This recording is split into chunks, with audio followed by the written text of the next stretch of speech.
आप किसी भी एग्ज़ाम की तैयारी कर रहे हैं तो यह वीडियो आपके लिए अति महत्वपूर्ण होगा। यह वीडियो ज़रूर देखें। लुसेंट के 1 नंबरिया है, ऑब्जेक्टिव है, हर एग्ज़ाम के लिए यह लाभदायक साबित होगा। बीते हुए युगों की घटनाओं के संबंध में जानकारी देने वाला स्रोत कौन सी है? ऐतिहासिक स्रोत है। निम्नलिखित में से कथन सही है? पहला ऑप्शन, साहित्य स्रोत की तुलना में पुरातात्विक स्रोत अधिक प्रमाणित होता है। दूसरा ऑप्शन, पुरातात्विक स्रोत की तुलना में साहित्य स्रोत अधिक प्रमाणित है। ऑप्शन सी, साहित्य स्रोत एवं पुरातात्विक स्रोत दोनों एक समान प्रमाणित है। और ऑप्शन डी, साहित्य स्रोत की तुलना में पुरातात्विक स्रोत से नहीं की जा सकती है। तो इसका ऑप्शन ए होगा, साहित्य स्रोत की तुलना में पुरातात्विक स्रोत अधिक प्रमाणित है। किस वेद में प्राचीन वैदिक युग की संस्कृति के बारे में सूचना दी गई है? तो किस वेद में प्राचीन वैदिक युग की संस्कृति के बारे में सूचना दी है? तो ऋग्वेद में। ऋग्वेद के बारे में बता देते, वेदों की संख्या 4 होती है। वेदों की संख्या 4 है। ऋग्वेद, सामवेद, यजुर्वेद और अर्थवेद। ऋग्वेद में 10 मंडल है। 10 मंडल है, 1028 सूक्त है। 1028 सूक्त हैं। 10 मंडल में तीसरा मंडल में गायत्री मंत्र की चर्चा है। तीसरा मंडल में गायत्री मंत्र की चर्चा है। 9वां मंडल में सोम देवता की चर्चा है। 9वां मंडल में सोम देवता की चर्चा है। और गौद और पद का संबंध ऋग्वेद से है। संगीत के जनक सामवेद को कहते हैं। संगीत का जनक सामवेद को कहते हैं। जादू टोना से संबंधित अर्थवेद है। जादू टोना से संबंधित अर्थवेद है। अगला सवाल, निम्नलिखित में से कौन सा ग्रंथ श्रुति ग्रंथ का अंग नहीं माना जाता है? तो यह पुराण है।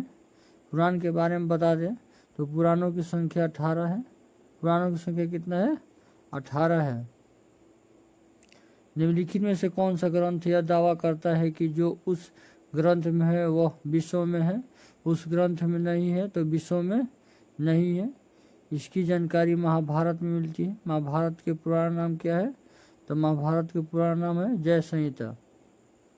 क्या नाम है? जय संहिता। महाभारत के पुराना नाम है जय संहिता। त्रिपिटक का संबंध है बुद्ध धर्म से है। त्रिपिटक का संबंध बुद्ध धर्म से है। जातक किस ग्रंथ से है? जातक भी बुद्ध धर्म से है। जातक बुद्ध धर्म से संबंधित है। मिलिंदपन हो, राजा मिलिंद और किस बुद्ध भिक्षुओं के साथ मध्य संवाद के रूप में है? तो यह मिलिंदपन हो, राजा मिलिंद और किस बुद्ध भिक्षुओं के मध्य संवाद के रूप में है? तो इसका आंसर नागसेन होगा। निम्नलिखित में से किसकी तुलना मैकियावेली के प्रिंस से की जाती है? तो निम्नलिखित में से किसकी तुलना मैकियावेली की प्रिंस से की जाती है? तो कौटिल्य के अर्थशास्त्र। कौटिल्य के अर्थशास्त्र। कौटिल्य के अर्थशास्त्र में किस पहलू को प्रकाश डाला गया है? तो कौटिल्य के अर्थशास्त्र में किस पहलू का प्रकाश डाला गया है? कौटिल्य का राजनीतिक बात इसमें लिखी गई है।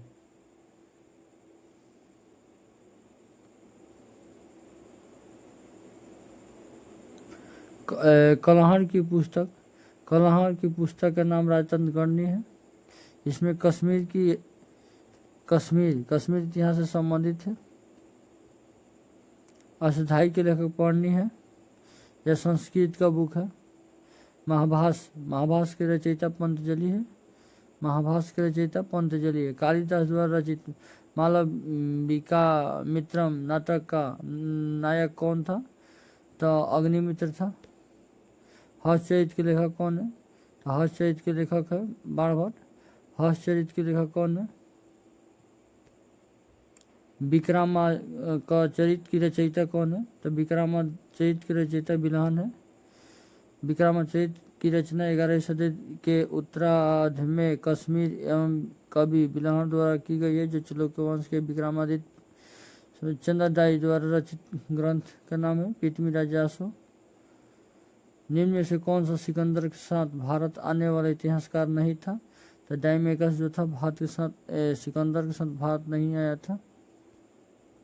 निम्नलिखित में से किस विदेशी यात्री ने भारत का दौरा सबसे पहले किया था? तो भारत का दौरा सबसे पहले मेगास्थनीज ने किया था। फाहियान जो था, हैंसोंग जो था हर्षवर्धन के शासनकाल में आया। फाहियान चंद्रगुप्त द्वितीय के शासनकाल में भारत आया था। मेगास्थनीज का पुस्तक का नाम क्या था? इंडिका था। मेगास्थनीज की पुस्तक का नाम इंडिका था। जियोग्राफिया की रचना किसने की थी? तो जियोग्राफिया की रचना किसने की थी? तो एस्ट्रोबो ने किया था। जियोग्राफिया की रचना एस्ट्रोबो ने किया था। प्लिनी की पुस्तक का क्या नाम था? तो प्लिनी की पुस्तक का क्या नाम था? तो प्लिनी की पुस्तक का नाम जियोग्राफी था, natural of history, natural of history था। प्लिनी की पुस्तक का नाम नेचुरल ऑफ हिस्ट्री था।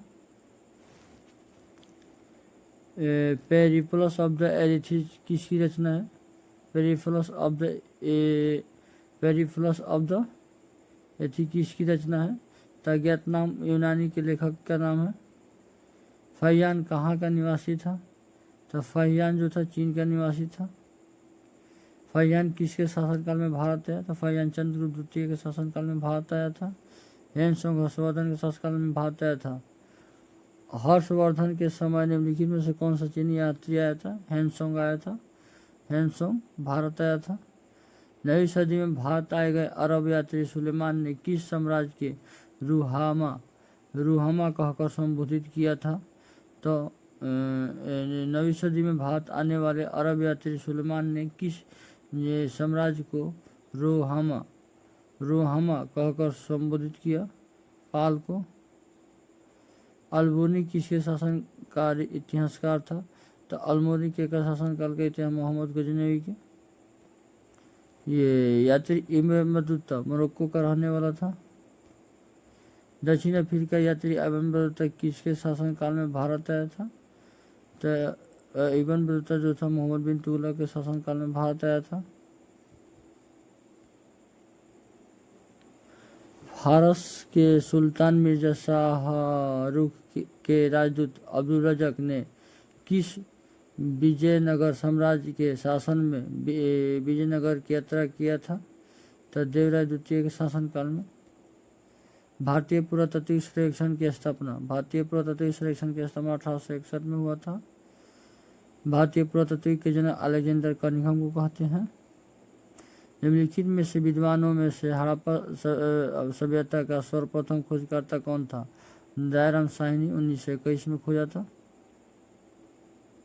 इस सिंधुघाटी सभ्यता को खोज निकालने के दो वैज्ञानिक थे, दयाराम सरस्वती और राखालदास बंसी। राखालदास बंसी 1922 में मोहनजोदड़ो की खोज किया था। मोहनजोदड़ो रावी नदी किनारे है, जबकि हड़प्पा रावी नदी किनारे है, मोहनजोदड़ो सिंधु नदी के किनारे है। हड़प्पा में मोहनजोदड़ो पुरातात्विक खुदाई की भारी था। जो कौन था? सर्जन मार्शल था। न्यूमिसमेटिक क्या है? तो सिक्के एवं धातुओं का अध्ययन है। सिक्के एशियाई माइनर स्थित बेजों कोई महत्व इसलिए है वहाँ जो अभिलेख प्राप्त हुआ वह 4 वैदिक देवता इंद्र, वरुण, मित्र और नाथसय का उल्लेख मिलता है। अशोक के शिलालेख को पढ़ने वाले प्रथम अंग्रेज कौन था? तो अशोक के शिलालेख को पढ़ने वाले प्रथम अभिलेख जो था जेम्स प्रिसेप था।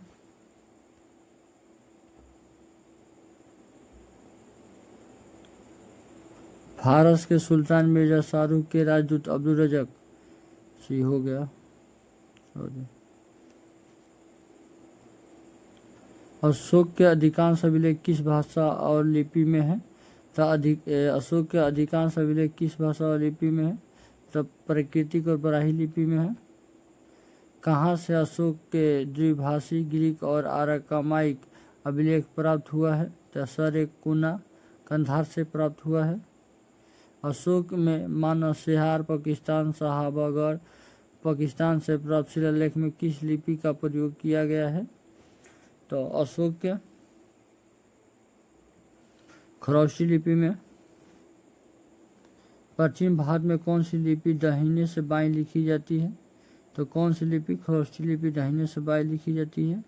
हेरोडोटस का बेसनगर अभिलेख, हेरोडोटस का बेसनगर अभिलेख जो है संदर्भित है केवल वासुदेव से। निम्नलिखित में से कौन सा अभिलेख कालिंग नरेश खरवेल से संबंधित है? हाथी गुफा।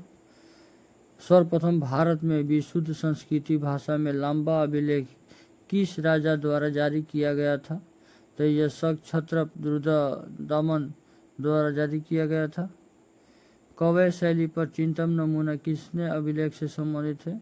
कवय शैली पर चिंतन नमूना किससे संबंधित है? रुद्रदमन से संबंधित है। निम्नलिखित में किस अभिलेख से चंद्रगुप्त मौर्य और अशोक दोनों का उल्लेख मिलता है? तो यह दोनों का अभिलेख मिलता है महाकश रुद्रदमन जूनागढ़ अभिलेख में मिलता है। समुद्रगुप्त की सैनिक उपलब्धि वर्णन किस अभिलेख से प्राप्त है? तो समुद्रगुप्त सैनिक अभिलेख प्रयाग स्तंभ से संबंधित है।